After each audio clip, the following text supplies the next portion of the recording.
wet, because the hair obviously sort of tends to stick together, and sometimes the machine finds it a little bit difficult to accept the bulk of hair, but when the hair is drying out slightly, it's much easier for the machine to accept the hair and takes it off quite swiftly. Now you can see we're trying to build this even texture all the way through. I'm constantly going over, but I'm constantly seeing. There I'm checking now, just to make sure that all those lines are perfectly square, running right the way through the back.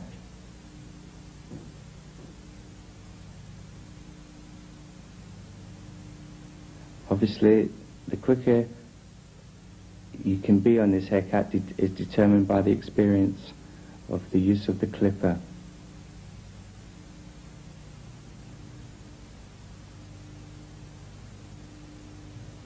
Now the thing is, you can nowadays buy clippers at different sizes, and this is quite interesting, because when I started using the clipper in my early days, there was only one kind of clipper size, and that was it. But nowadays you can buy very small little clippers that are excellent for getting into detailed work. Here I'm using pretty much the standard barber size clipper. Personally, I just prefer that size. It was the size I was brought up on, and consequently I stick to that.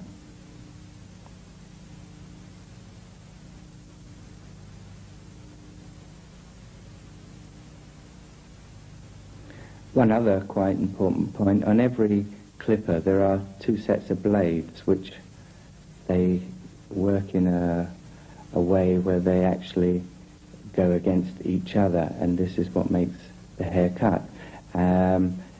It's very important that these blades are always parallel to each other, purely because if they're not, and you touch the skin with them, it can actually tear into the skin a little bit. So it's very important that the blades are always centered and running parallel to each other. This is an extremely important point.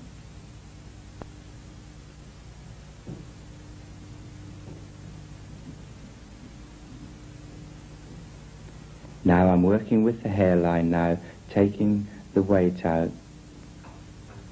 You can see I'm just slowly going into it, very cagily, but just removing the weight where necessary.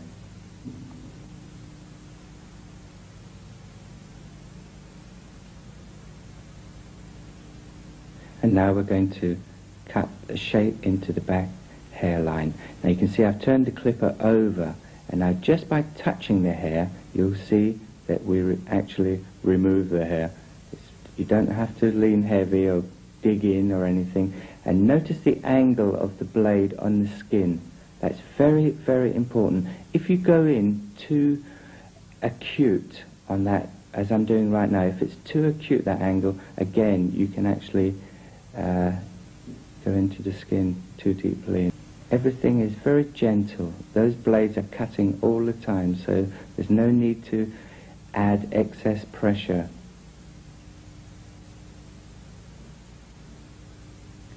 Again, just outlining the shape we want to put into the nape,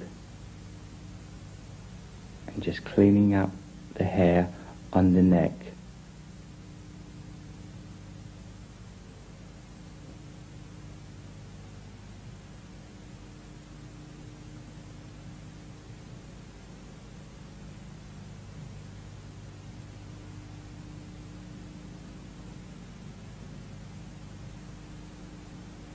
At one time it was probably regarded as taboo to actually start to, if you like, shave the neck of people with the clipper, but today we have other sets of rules, and it seems okay these days, so we do it. It's quite acceptable with the modern day hairstyles.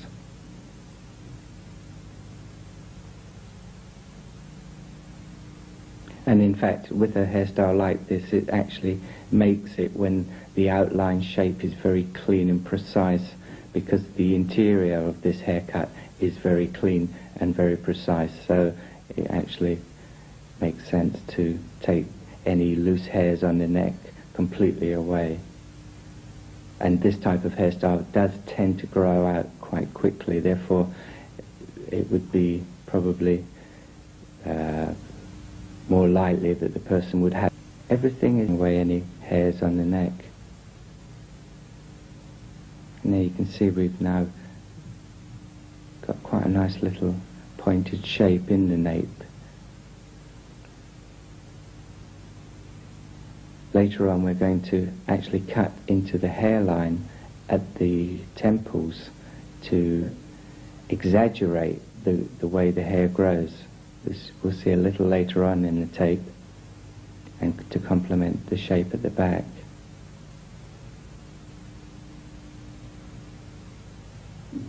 And there we've completed key point 2.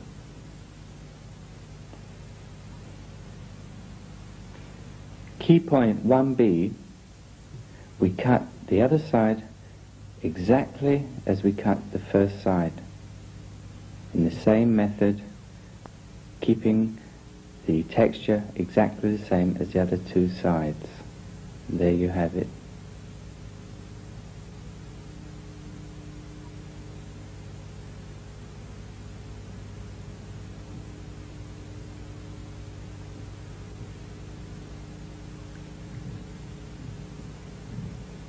Key point 3. At this stage, we prepare the hair by putting mousse on the hair. This is to help it to stand up. As the hair's been shampooed, the hair is obviously quite soft. So we're adding this mousse, which we've had specially made for our salon. It's actually far stronger than most mousses. We find this more advantageous, actually. The mousse into the hair, and this is going to help it. And we work the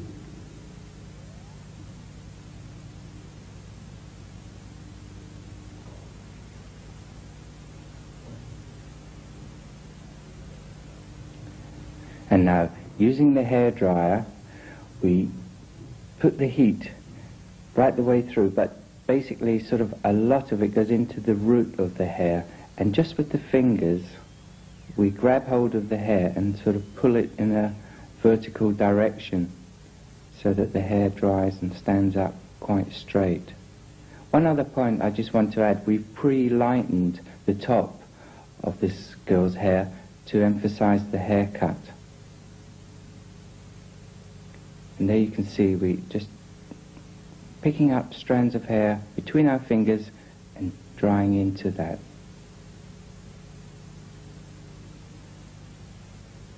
And we do this until the hair is perfectly dry. Because what we're going to do afterwards is literally clipper cut the top as it stands up, which is the most difficult part of the whole haircut.